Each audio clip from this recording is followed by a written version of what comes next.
آج ہمارے یہاں الیکٹرانک میڈیا کا دور ہے، انٹرنیٹ کا استعمال عام ہو گیا ہے، واٹس اپ اور اسی طرح فیس بک اور دوسری چیزوں پر آج کل تو واٹس اپ کی بڑا دورہ ہے اور بڑی تیزی کے ساتھ خبریں ادھر سے ادھر ہوتی ہیں۔ حدیثیں آتی ہیں بغیر حوالے کے، حدیثیں کبھی حوالے کے ساتھ بھی آتی ہیں، حدیث نمبر بھی ہوتا ہے، لیکن وہ حدیث نہ اس جگہ ہوتی ہے نہ اس نمبر پہ ہوتی۔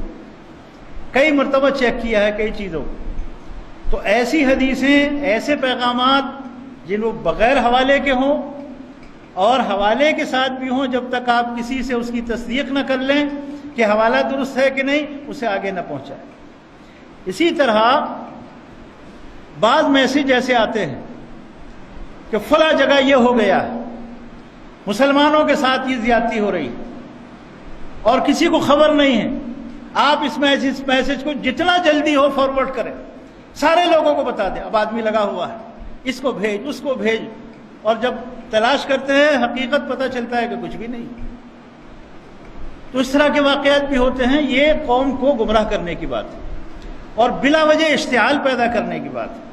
اللہ تعالیٰ نے ہم مسلمانوں کو حکم دیا ہے، ان جاءکم فاسق بنبأ فتبینوا، کوئی فاسق کوئی خبر لے کر آئے تمہارے پاس تو اس کی تحقیق کر لیا کرو، اس کے بارے میں معلومات کیا کرو۔ ہمیں اللہ نے تحقیق کا حکم دیا ہے کہ خبر کوئی آئے، کہیں سے آئے، اس کی معلومات کریں۔ اب ایک میسج آتا ہے کہ محمد صلی اللہ علیہ وسلم کے بارے میں ووٹنگ ہو رہی ہے کہ دنیا میں 1 نمبر کا آدمی کون ہے، اور مسلمان جلدی جلدی ووٹنگ کریں۔ بتائیے آپ، اب لوگ لگے ہوئے اس پیغام کو آگے بھیجنے کے سلسلے میں۔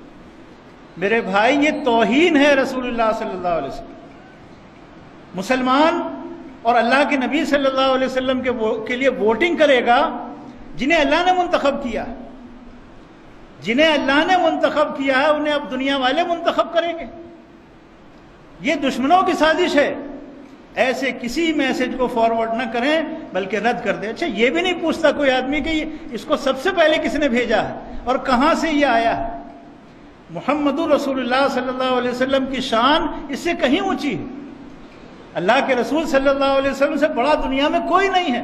ووٹنگ کی ضرورت ہی نہیں ہے، یہ ہمارا ایمان ہے، ہمارا عقیدہ ہے۔ ووٹنگ کی قطعاً ضرورت نہیں ہے محمد رسول اللہ صلی اللہ علیہ وسلم کے لیے۔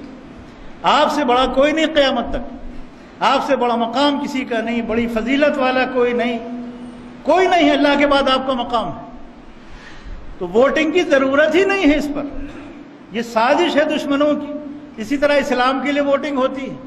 اسلام اللہ کا نازل کیا ہوا دین ہے، اس کے لیے ووٹنگ کی ضرورت نہیں۔ اللہ نے فرما دیا ان الدین عند اللہ الاسلام، اللہ کے نزدیک دین اسلام ہے، ووٹنگ کی ضرورت نہیں، کوئی ووٹنگ نہیں۔ اللہ کا دین ہے، اللہ کا منتخب کیا ہوا دین ہے اور قیامت تک کے لیے ہے۔ اس سے اعلیٰ اور ارفع دین کوئی نہیں۔ اور اس کے علاوہ تمام ادیان باطل ہیں، تمام ادیان باطل ہیں، کیونکہ اللہ تعالیٰ نے فرمایا وَمَن يَبْتَغِي غَيْرَ الْإِسْلَامِ دِينًا فَلَن يُقْبَلَ مِنْهُ، اسلام کے علاوہ کوئی اور دین قبول کرو گے اللہ کے قابل قبول نہیں، اللہ اسے قبول نہیں کرے گا۔ تو دین کے لیے ووٹنگ اور محمد رسول اللہ صلی اللہ علیہ وسلم کے لیے ووٹنگ یہ قطعی طور پر جائز نہیں ہے، اور ان چیزوں میں حصہ لینا مسلمانوں کو بچنا چاہیے۔ تو ان تمام چیزوں کا خیال رکھیں۔ واٹس ایپ پر کوئی بھی دینی بات ہو بغیر تحقیق کے اسے آگے پہنچانا یہ کسی کے لیے بھی جائز نہیں ہے۔ اللہ تعالی ہم سب کو دین کی صحیح سمجھ عطا فرمائے۔ اقول قولی ھذا واستغفر اللہ لی ولکم ولسائر المسلمین انہ تعالی جواد کریم ملک بر رؤوف رحیم۔